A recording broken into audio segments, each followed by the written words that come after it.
and in this vlog, I'm letting you guys decide what I read. So I recently posted this video where I went through every single book on my physical TBR and allowed you guys to leave comments of book titles that you guys wanted me to read, or you could even just leave a timestamp and then it would just be a random draw. And so today, I have all the comments in this little tea can, and we're gonna figure out what I'm reading for this week. And if you're new here and haven't left a comment on that video, it's not too late. I will always be looking at that video, see if people have additional comments, additional timestamps. So I'll always be adding things to this bucket. And so I'm only gonna be reading one book for this video, and I'm not really hoping for anything in particular, other than I really hope that it is less than like 420 pages.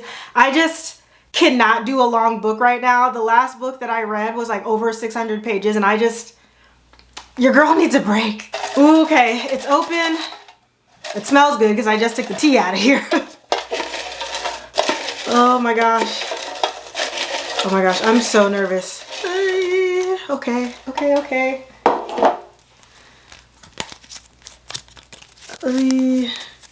Okay, I see this is a longer one. What does it say? You guys aren't gonna be able to read that. Okay, so this is from Danica Lee Ellis, and she has a couple books on here, but this is one of the ones where I highlighted a specific book and left her comment in here a few times. So it says, I vote for Never Whistle at Night, Here We Go Again, and Beloved. And she also tells me I shouldn't feel guilty for owning a lot of books. I thank you so much for that. I needed that right now. But in this comment, I don't know if you guys can see that, but I highlighted Here We Go Again. I'm trying to remember what book that even is. So give me a second. Oh, yay. Okay. That is this book by Allison Cochran. And so I've read 2 books by this author and absolutely loved both of them. I read The Charm Offensive, and it's the book with the purple cover, which I absolutely love this book. The name is just eluding me right now. So I'm so excited to get to this. Oh my gosh, okay. And it's like only 340 pages. Well, thank you so much, Danica. This is awesome. I'm so excited about this. So I know Here We Go Again is a romance about, I think it's like a friends to lovers, and they're on a road trip. So Miss Cochran always does a good job of like queer romances, so I'm excited to get into this one. Okay, y'all, so to kick off this vlog, we are actually doing Independent Bookstore Day. I'm so excited. The bookstores in my area are doing like a bookstore crawl, which I'm so excited for. But first, I'm going to go pick up my sister because she is going to be in town this weekend. And so I'm going to go pick her up, and then we're going to go book shopping.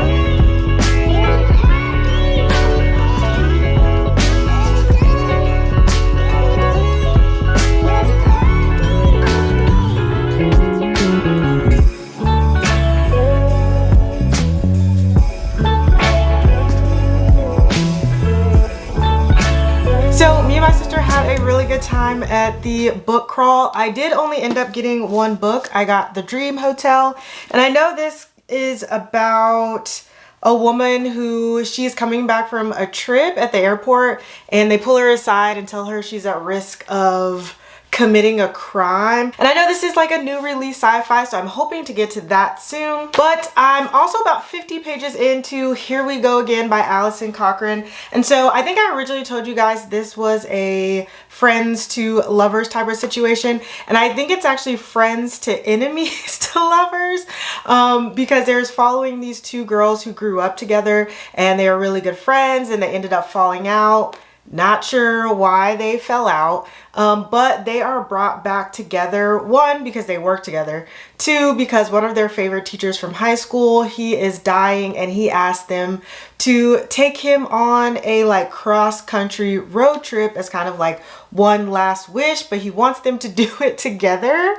And I'm curious to see like how this book ends up, because I feel like I've heard a lot about Alison Cochran's other books. A lot of people really enjoy both of her other works. However, I really haven't heard too much about this one. Anytime there is like enemies to lovers, sometimes it annoys me because they're enemies due to like a miscommunication, and that really just irks my nerves. So I'm wondering if that's what's gonna happen in here, but we'll see. Giving it a fair shot. But it is actually like 4:30 a.m. right now.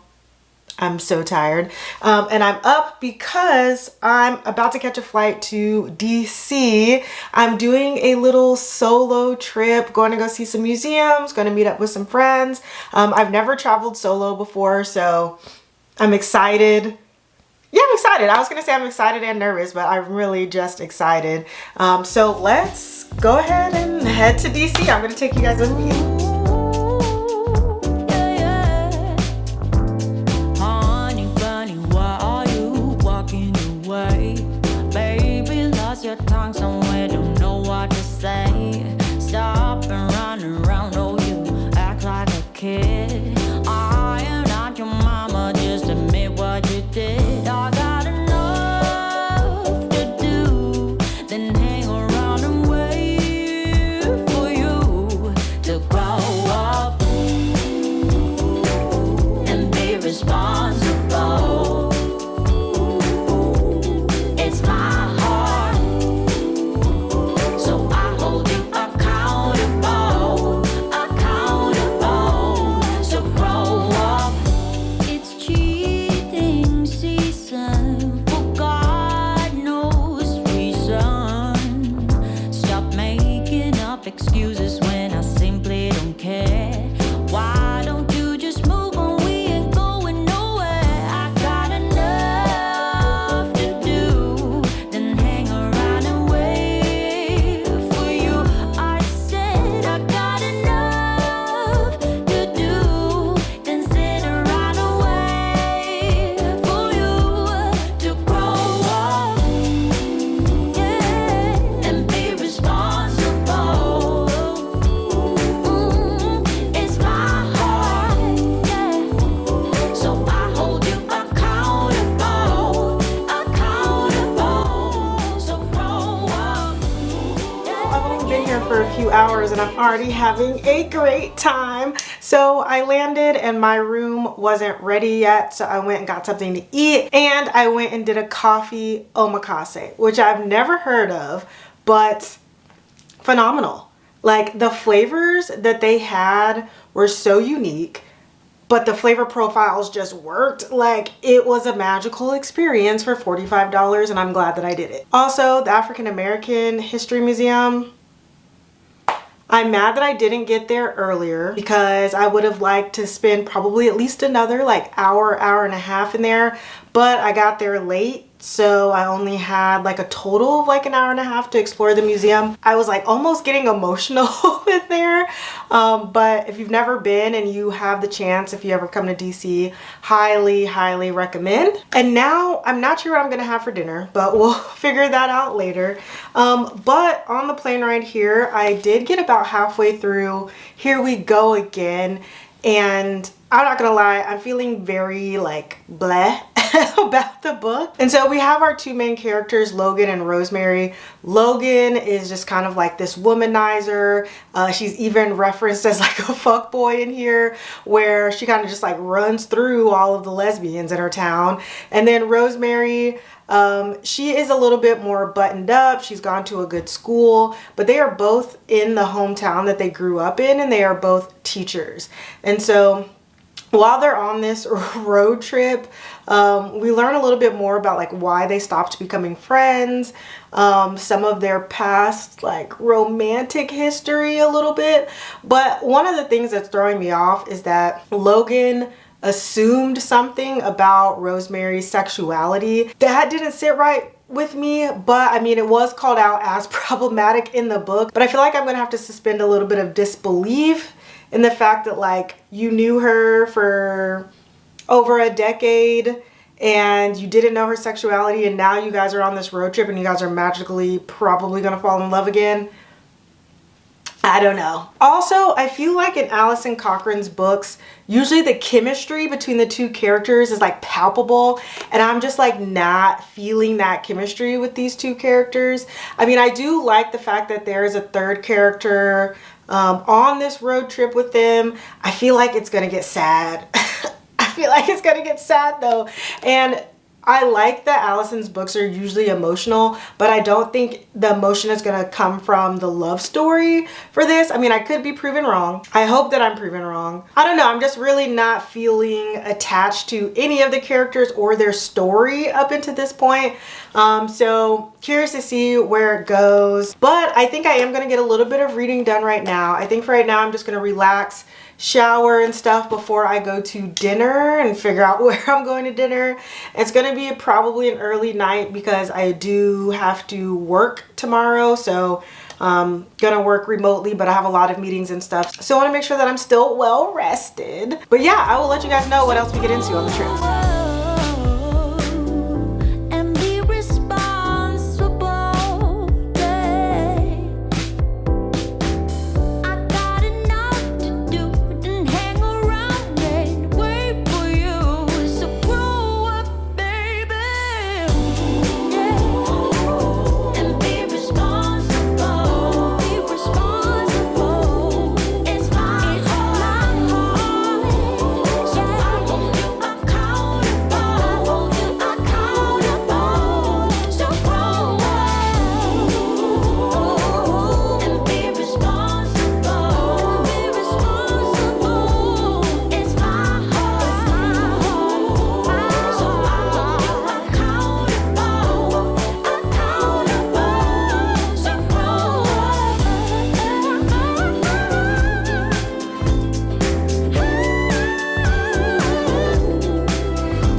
Okay, y'all, I'm about 70 pages out from the end of this book, and I wish I was coming to you guys with better news. I'm still struggling with buying into the romance in this story. These characters supposedly started to like each other when they were like 14, but they haven't really talked since, and they're 32. But in the book, they're referencing, oh, this person knows me better than anyone, and I'm like, y'all haven't talked in 18 years. That math doesn't seem to add up to me. And I feel like I could buy into it more if they met when they were older and they just hadn't talked in some years. That would make more sense to me. But you met when you were 14. Also, I told you that one of the characters is like a self-prescribed fuckboy.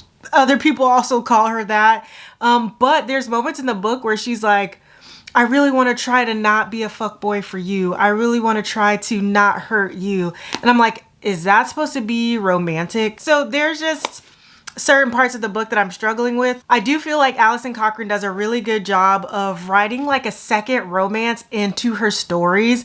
The only issue with this is that I'd rather read the second romance. I'd rather that be the main story. There's this secondary romance that we're kind of aware of since the beginning of the book, but we're actually seeing it in the flesh now. And I'm just so intrigued by that romance. But there are still moments like interwoven in here where I'm like, Alison really knows how to write like in the moment feelings and in the moment like romance and intimacy. Like I really do love that from her.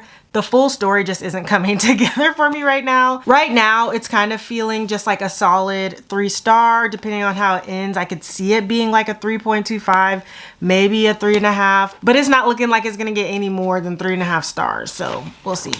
But it is about 7 p.m. right now, and I'm about to get dressed and stuff. I'm actually going to meet a friend for dinner.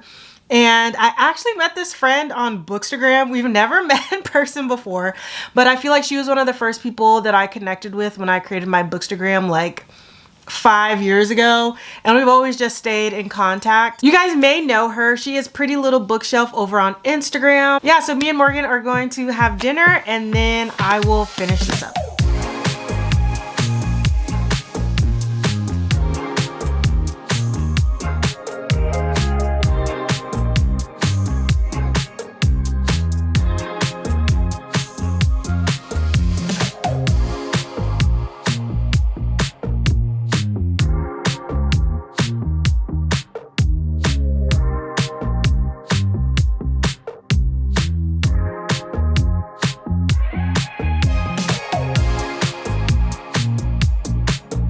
You guys, I've been having such a good time in DC. As you guys saw last night, I met up with my friend Morgan. We had a really good time, and it was just funny because we were like, wow, we have really been friends for like 5 years, and this is the first time we've met in person.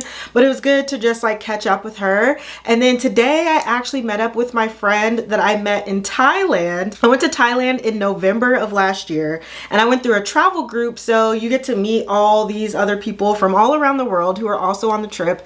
And I connected with one of the girls, and we ended up hanging out while I was here, and we went to Embassy Day.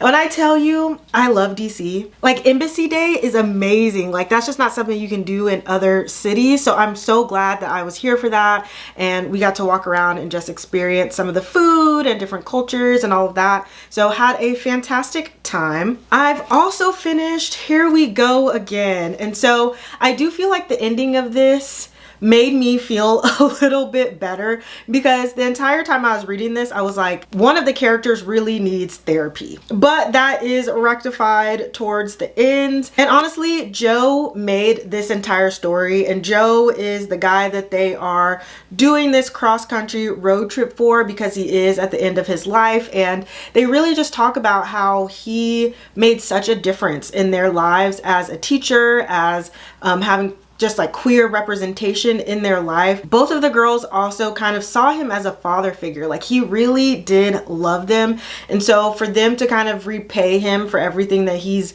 done for them and taking him on this like cross-country journey really was beautiful. I mean, it was hard to read at certain points, but I mean, that's life, right? Like, death happens. And I feel like through him is what makes their story really special, I guess. However, just the way that this book was written, I feel like there were kind of some ideas that we got conclusions to towards the end, but I felt like they weren't woven through the story enough for me to really feel like the full weight of it. And so I am giving this a 3-star, maybe a 3.25 on a good day. I would love, honestly, a full story of Joe. He just feels like he lived such like a full life, even though he did have some regrets. I just loved him, and obviously I feel like that's what made me want to keep reading the story. I got attached to him. I honestly couldn't care less about the romance in here, the main one. I just didn't believe it. And I now understand why I haven't heard that much about this book compared to other books by Alison Cochrane. Okay guys, well, while my trip isn't quite over yet, I still have tonight and in the morning / afternoon before my flight tomorrow. This is where we part. I love that you guys joined me on this trip, and thank you to Danica for getting this off of my bookshelf. Like, I really am glad that I read it and I can say that I got something off of my physical TBR. And thank you to everybody who's left a comment on that video. We will be doing something with those again. And if you made it to the end of this video, leave an airplane, since we are doing some traveling in this video, and you are my absolute favorite, and I'll see you in the next one. Bye.